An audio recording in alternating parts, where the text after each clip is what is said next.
বাংলাদেশ সেনাবাহিনী প্রধান জেনারেল ওয়াকারুজ্জামানের সঙ্গে প্রধান উপদেষ্টা মোহাম্মদ ইউনূসের সম্পর্ক তলানিতে ঠেকেছে। অবশেষে অন্তর্বর্তীকালীন সরকারের প্রধান উপদেষ্টা মোহাম্মদ ইউনূসকে একটি বার্তা দিয়েছেন ওয়াকার।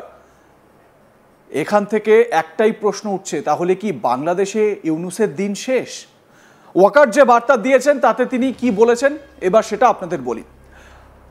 আগাম নির্বাচন করুন, সামরিক বিষয়ে হস্তক্ষেপ বন্ধ করুন এবং প্রস্তাবিত রাখাইন করিডোরের মতো গুরুত্বপূর্ণ বিষয়গুলিতে সেনাবাহিনীকে দূরে রাখুন। ঢাকার সেনা প্রাঙ্গণে যুদ্ধের পোশাক পরিহিত সকল অফিসারদের সামনে জেনারেল ওয়াকারুজ্জামান ঘোষণা করেন যে অন্তর্বর্তীকালীন সরকারকে এই বছরের ডিসেম্বরের মধ্যে জাতীয় নির্বাচন অনুষ্ঠান করতেই হবে। গত বছরের অগাস্টে শেখ হাসিনার ক্ষমতাচ্যুতির পর ওয়াকার একটি অবাধ, সুষ্ঠু এবং অন্তর্ভুক্তিমূলক নির্বাচনের পরিবেশ তৈরির জন্য অন্তর্বর্তীকালীন সরকারের উপর চাপ বাড়িয়েছেন। এ বিষয়ে বাংলাদেশি বিশিষ্ট সাংবাদিক শহীদুল হাসান খোকনের সঙ্গে কথা বলেছিলেন আমার সহকর্মী ইন্দিরা চক্রবর্তী। কি উঠে এলো সেই আলোচনায় শোনাবো। আপনার কাছে আমি শুরুতে একটুখানি জানতে চাইবো যে এই মিটিংটা কবে হয়েছে, কারণ গতকাল একটা মিটিং হবার কথা ছিল। ওয়াকারুজ্জামান তিনি ঘর থেকেই বেরোননি গতকাল, তাহলে এই মিটিংটা কখন হয়েছে, কোথায় হয়েছে? ধন্যবাদ ইন্দিরা আপনাকে। আজকে মূলত আজ সকাল 10:30টায় বাংলাদেশ সেনাবাহিনীর যে সেন্ট্রাল অডিটোরিয়াম যেটাকে বলা হয়, সেখানে মূলত আজকের এই বৈঠকটি অনুষ্ঠিত হয়েছে এবং এই বৈঠকে মূলত বাংলাদেশ সেনাবাহিনীর ঊর্ধ্বতন কর্মকর্তারা উপস্থিত ছিলেন এবং এই বৈঠকটির নাম দেওয়া হয়েছিল অফিসার্স অ্যাড্রেস। সেখানে বাংলাদেশ সেনাবাহিনীর বেশ কয়েকজন মেজর জেনারেল যারা সেন্ট্রাল কমান্ডে কাজ করে, অর্থাৎ বাংলাদেশ সেনাবাহিনীর হেডকোয়ার্টারে যে জেনারেলরা কাজ করে, এরপর সেনাবাহিনী নিয়ন্ত্রিত মানে সেনাবাহিনীর অফিসাররা যে বাহিনীগুলো অপারেট করে, বিশেষ করে বিজিপি, আনসার, তাদের ডিজিরা ছিলেন এবং সামরিক গোয়েন্দা সংস্থা যেটা ডিজিএফআই ডিজি তিনি ছিলেন সেই বৈঠকে। এছাড়া বাংলাদেশের যতগুলো ক্যান্টনমেন্ট আছে সেই ক্যান্টনমেন্ট গুলো জেওসিরা এখানে উপস্থিত ছিলেন এবং বিভিন্ন ভাবে সশরীরে ঊর্ধ্বতন কর্মকর্তারা এবং অনলাইনের মাধ্যমে বিভিন্ন কর্মকর্তারা সেখানে যোগদান করে। এই বৈঠকটি মূলত গতকালকে হওয়ার কথা ছিল, যেমনটি আপনি বললেন যে গতকাল এই বৈঠকটি হওয়ার কথা ছিল, যে বৈঠকটি বিশেষ কারণে আমরা যেটা জানতে পেরেছি যে সেনা প্রধানের নিরাপত্তাজনিত কারণেই উনি কাল এই বৈঠকটি বাতিল করেছিলেন এবং যে বৈঠকটি বাতিল করে উনি আজ করেছেন।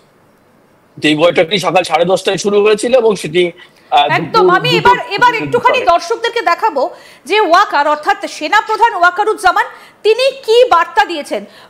প্রথম পয়েন্টটা আপনাদের দেখাই যে আর কোনো রক্তাক্ত করিডোর নাটক চলবে না। স্পষ্ট বার্তা ওয়াকারের, অর্থাৎ বাংলাদেশের সেনা প্রধান ওয়াকারুজ্জামান তিনি মোহাম্মদ ইউনূসকে একেবারে ডাইরেক্ট থ্রেট কি বললেন যে আর কোনো রক্তাক্ত করিডোর নাটক চলবে না। এই করিডোর নাটকটা কি আমি একটু জানার চেষ্টা করব শহীদুলদা। করিডোর অ্যাকচুয়ালি এটি মায়ানমারের যে বাংলাদেশ সীমান্ত, সেখানে দীর্ঘদিন যাবৎ যে আরাকান স্টেট, বাংলাদেশের যে কক্সবাজার এবং বান্দরবান জেলার ওপরে, এটিকে আরাকান স্টেট, রোহিঙ্গা স্টেট বলে বলা হয়। এই স্টেটটি দীর্ঘদিন যাবৎ অশান্ত এবং সেখান থেকে দীর্ঘ কয়েক বছর ধরে কয়েক লাখ, প্রায় 20 লাখের মতো রোহিঙ্গা এই মুহূর্তে বাংলাদেশে আশ্রয়ে আছে। তো এই রোহিঙ্গা সম্প্রদায়কে সাহায্য করার নাম করে মূলত জাতিসংঘ বাংলাদেশ গভর্নমেন্টের কাছে একটি করিডোর চেয়েছে বাংলাদেশের বান্দরবন এবং কক্সবাজারের আংশিক নিয়ে, যে করিডোরকে বলা হচ্ছে মানবিক করিডোর। কিন্তু প্রকৃতপক্ষে আমরা যেটা জানতে পেরেছি, মানবিক করিডোরের নামে এখানে মূলত মার্কিন সেনাদের একটি ঘাঁটি গড়ার প্রচেষ্টা রয়েছে এবং এটি কিন্তু ব্যাপকভাবে গত সরকারের আমলেও আলোচিত হয়েছিল যে মার্কিনরা চট্টগ্রামের বিভিন্ন জায়গায়, বিশেষ করে সেন্ট মার্টিন দ্বীপে তারা করিডোর চায়।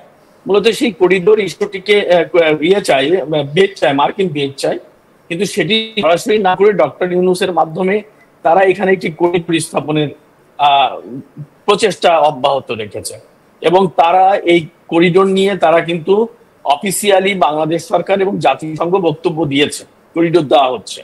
এটি নিয়ে মূলত বাংলাদেশের সমস্ত রাজনৈতিক দল, বিশেষ করে আওয়ামী লীগের পক্ষ থেকে প্রোটেস্ট করা হয়েছে। বিএনপিও এই একই কথা বলেছে যে আমেরিকার সাথে যদি এ ধরনের কোনো চুক্তি করতে হয় তাদেরকে করিডোর দিতে হয়, তাহলে নির্বাচিত সরকারের অধীনে সেটি দিতে হবে।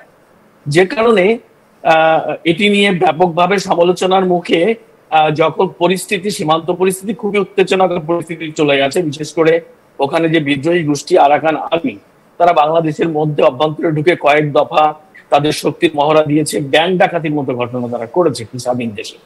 এই পরিস্থিতিতে দাঁড়িয়ে এই দায় যেহেতু সেনাবাহিনী এই অন্তর্বর্তীকালীন সরকার গঠন করেছে এবং তারা তার পিছনে নেপথ্যের কাজ করছে, দাদা এখানে একটা প্রশ্ন উঠে আসছে যে যেহেতু এই মুহূর্তে আমেরিকার অনেক কারসাজি, তাদের অনেক কিছুই তো প্রকাশ্যে এসেছে, যে আমেরিকার তরফ থেকে এখানে মোহাম্মদ ইউনূসকে বাংলাদেশে বসানো হয়েছে একটাই কারণে, যে সে পাপেট আমেরিকার কথা মতো চলবে, এবং যে কারণে এই করিডোরের প্রস্তাবটা আসছে। কিন্তু কোথাও একটা সেনাবাহিনী এইটা মেনে নিতে পারছে না, কারণ অন্য একটা দেশ যদি অন্য একটা দেশের অভ্যন্তরে নাক গলায়, সেনাবাহিনীর তো তাদের তো একটা এথিক্স রয়েছে, তাদের তো একটা জায়গা রয়েছে, তারা তো সবকিছু বিলিয়ে দিতে পারে না। সেনার কাজ দেশের সার্বভৌমত্ব রক্ষা করা। কোথাও কি এই জায়গাটাতে এই অসন্তোষটা হচ্ছে? একদম তাই। বেসিক্যালি আজকে যে বৈঠকটি হয়েছে এই করিডোরকে ইস্যু করে এই বৈঠকটি অনুষ্ঠিত হয়েছে। গতকাল প্রধান উপদেষ্টার ওখানে একটি তারা বলেছে আইন শৃঙ্খলা মিটিং, কিন্তু সেটি ছিল মূলত একটি জাতীয় এই নিরাপত্তা ইস্যু নিয়েই মিটিং, এবং সেই মিটিংটি খুব একটা ফলপ্রসূ হয়নি। কারণ করিডোর ইস্যুতে সেনাবাহিনী, বিমান বাহিনী এবং নৌবাহিনী তারা স্পষ্টভাবে না করে দিয়েছেন প্রধান উপদেষ্টাকে, অর্থাৎ এই সরকার। কিন্তু এই সরকার বোঝানোর চেষ্টা করছিল এতদিন ধরে সামরিক বাহিনীকে যে না, এই করিডোর আমাদের জন্য উপকার হবে, সামরিক সহায়তা বৃদ্ধি পাবে, কিন্তু আদৌ তা নয়।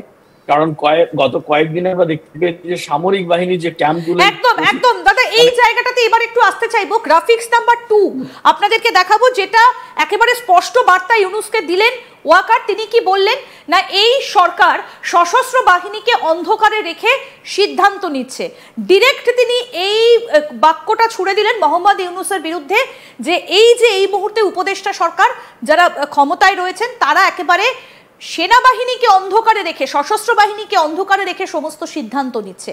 কিন্তু দাদা একটা প্রশ্ন, তিনি যখন এই ডিরেক্ট কথাটা বলছেন তখন এটা বলতে তিনি এতটা সময় কেন নিলেন? আরো আগেই তো তিনি এটা বুঝতে পারছিলেন। আসলে মানবিক করিডোরের যে ব্যাপারটি, এটি মূলত রোহিঙ্গা ইস্যু নিয়ে জাতিসংঘের মহাসচিব বাংলাদেশ সফর করেছিল। সেই ইস্যু থেকেই পর থেকে এই আলোচনাটি মূলত উঠে আসে। এখানে একটা জিনিস জানানো দরকার যে বাংলাদেশের সেনাবাহিনী জাতিসংঘের একটা বড় মানে যে সামরিক প্রতিনিধি থাকে বিভিন্ন দেশের, জাতিসংঘ সেনা আর কি শান্তি সেনা হিসেবে বাংলাদেশ সেনাবাহিনীর একটা বড় সংখ্যক সেনা সেখানে কাজ করে। যে কারণে সরাসরি বাংলাদেশ সেনাবাহিনীর ইউএন এর সঙ্গে ফাইট করার ক্ষমতা সক্ষমতা নেই। তারা যে কারণে ব্যাপারটি এতদিন ধরে অবজার্ভ করেছে যে আসলে মানবিক করিডোরের মানে কি হচ্ছে। কিন্তু একটা বিষয় এখানে লক্ষণীয় যে বাংলাদেশে যারা রোহিঙ্গা রয়েছে সেই রোহিঙ্গারা কিন্তু প্রায় 20 লাখের মতো অন্য একটি দেশের নাগরিক বাংলাদেশে আশ্রিত। তাদেরকে ফেরানোর উদ্যোগ না নিয়ে বরং বাংলাদেশের ভূখণ্ডে তাদের জন্য একটি করিডোর স্থাপন, এটি যখন সেনাবাহিনী অবজার্ভ করেছে, তাদের সামরিক বাহিনীর মধ্যে যারা সিনিয়র অফিসার যারা বিভিন্ন জায়গায় দায়িত্ব পালন করে, তাদের মনে হয়েছে এটি দেশ বিরোধী। তারা কিন্তু তখনই এটা নিয়ে তৎপর হয়েছে এবং কয়েকদিন ধরে কিন্তু সামরিক বাহিনীতে এটা নিয়ে ব্যাপক আলাপ আলোচনা শুরু হয়েছিল। দেখতে থাকুন আজ তাক বাংলা। সাবস্ক্রাইব করুন আমাদের ইউটিউব চ্যানেলটি, বেল আইকন প্রেস করুন নোটিফিকেশন পেতে।